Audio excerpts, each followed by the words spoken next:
Despite its monochrome display, single mono speaker and bulky design, Nintendo's original Game Boy stands as one of the most iconic personal electronic devices ever created.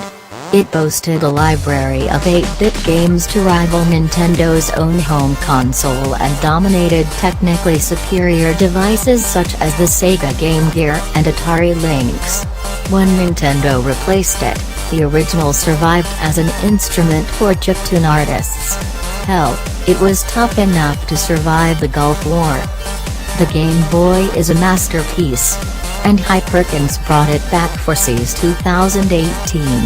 It's showing off the Hyperkin Ultra Game Boy, an enhanced recreation of Nintendo's original hardware encased in a durable aluminum shell.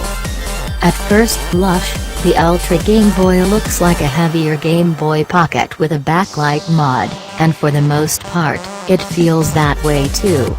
Playing it ticks off all the right nostalgia boxes. The buttons have the clickier feel of Nintendo's second portable revision, and everything is in just the right place.